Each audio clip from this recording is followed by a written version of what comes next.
the biggest lie about America's founding fathers. The United States was never founded as a Christian nation. For decades, a massive historical myth has infected American politics. In 1787, the Constitutional Convention was collapsing. Panicking, the Founding Fathers locked the doors. These men fell to their knees. A secret prayer meeting was held to ask God to intervene. This inspiring story is completely false. That secret prayer meeting never happened. When Benjamin Franklin begged for a daily prayer, the room ignored him. Delegates tabled the motion without a single vote. But here is the ultimate historical irony. The Constitution is a fiercely secular document, yet its actual legal mechanics were ripped directly from the pages of the Old Testament. Rather than building a theocracy, the Founding Fathers used strict ancient biblical theology to engineer the government. Those true mechanics of a massive contradiction are hidden behind locked doors. People constantly debate whether America is a Christian nation.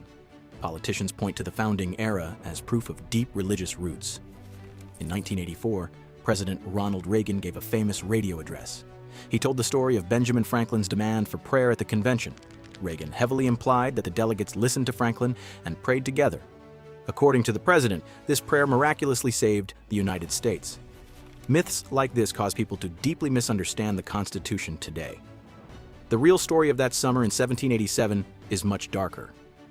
Delegates were locked inside the Pennsylvania State House. Windows were nailed shut to keep spies out. Brutal summer heat pushed everyone to their limits. Exhausted men screamed at each other. The entire project was falling apart. Benjamin Franklin finally stood up and asked the room to pray.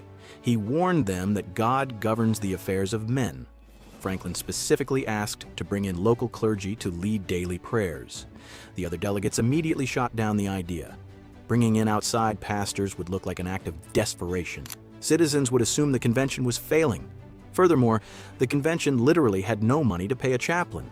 Franklin later wrote in his private notes that almost nobody thought prayers were necessary. The most famous prayer meeting in American history never happened. So how did a room full of men who refused to pray end up building a government based on the Bible? Historians usually credit the European Enlightenment for the American legal framework. This was a famous movement in the 1700s. Thinkers pushed for logic, science, and human liberty instead of blindly obeying kings. Famous philosophers from this era, like John Locke or Montesquieu, are always mentioned, but hard data tells a different story.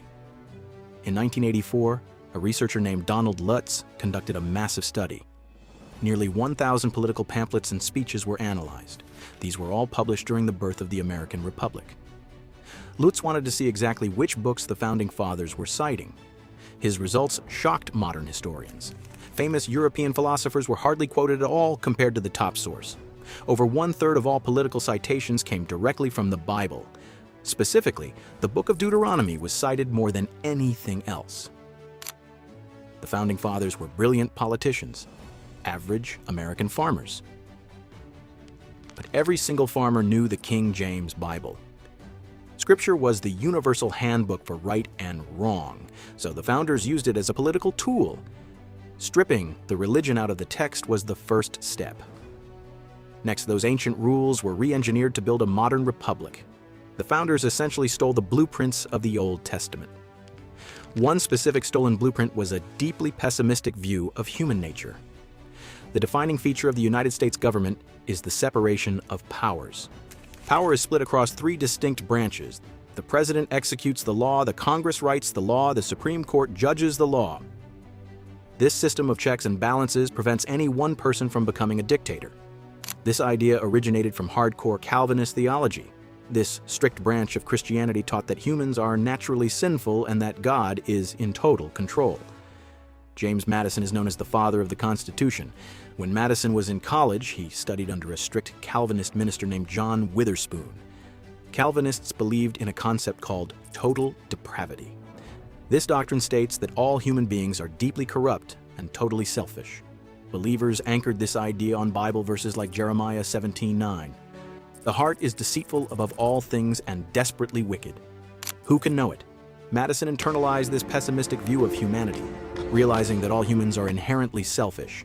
Meant that you can never trust one person with absolute power. You cannot even trust a group of elected officials. any human given unchecked power will eventually abuse it. So Madison engineered the government as a massive failsafe against human sin. His new system used human selfishness to fight human selfishness. Ambition must be made to counteract ambition, Madison famously wrote. Turning this biblical concept into a practical government rule was a genius move. This split the power perfectly across the government. Dividing the power still left one major question unanswered.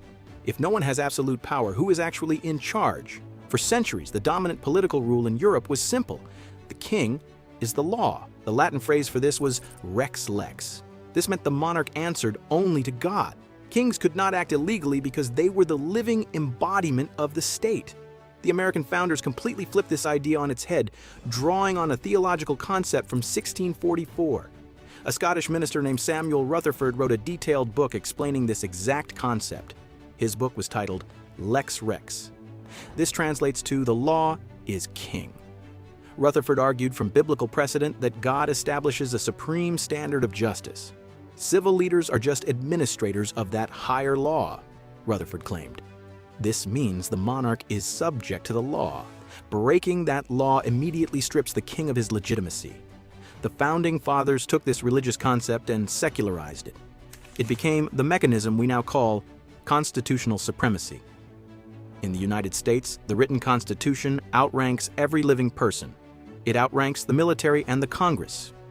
Most importantly, it completely outranks the president. No executive leader in America can ever claim to be the law. This concept ensures that even the highest politicians are held accountable.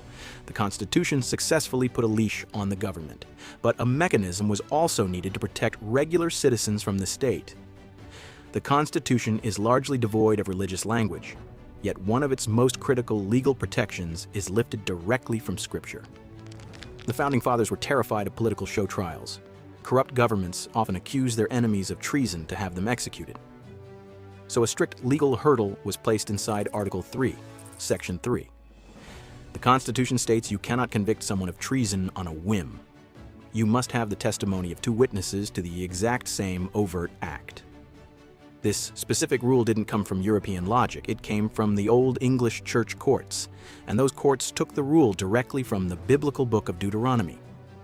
Deuteronomy 17:6 says, "At the mouth of 2 witnesses, or 3 witnesses, shall he that is worthy of death be put to death." Ancient religious execution standards were literally copied and pasted by the founders. The rule was repurposed to protect citizens from a tyrannical state.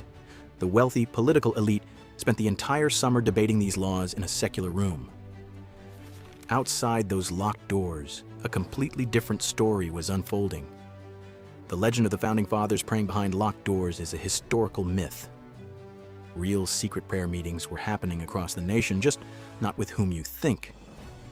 This hidden reality exposes the staggering hypocrisy of the founding era. Men like John Jay used their Christian faith to demand liberty from the British, yet Jay himself owned at least 5 slaves. Slaveholders were terrified that religious gatherings would spark rebellions. Enslaved people were frequently forbidden from assembling for worship. In defiance, many would sneak into the woods late at night to pray and worship in secret. Hidden shelters called brush arbors were built deep in the trees. Groups gathered in circles and muffled their voices to avoid severe beatings. Singing hymns and spirituals functioned as coded messages. Desperate prayers for physical and spiritual freedom echoed in the dark. Enslaved people identified deeply with the biblical story of the Israelites' escape from Egypt. The true secret prayers of the American Founding Fathers happened far from the wealthy politicians in Philadelphia.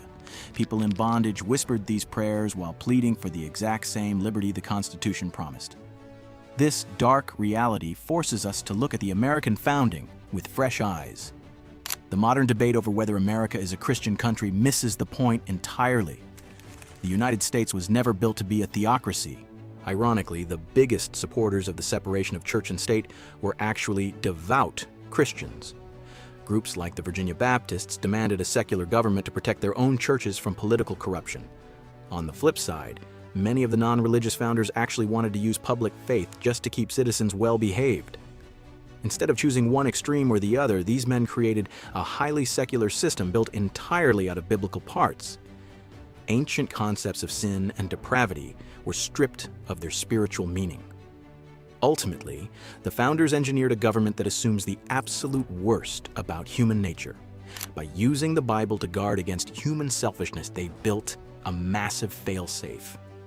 And that unique blend of secular law and biblical pessimism is the very reason the American Republic is still standing today.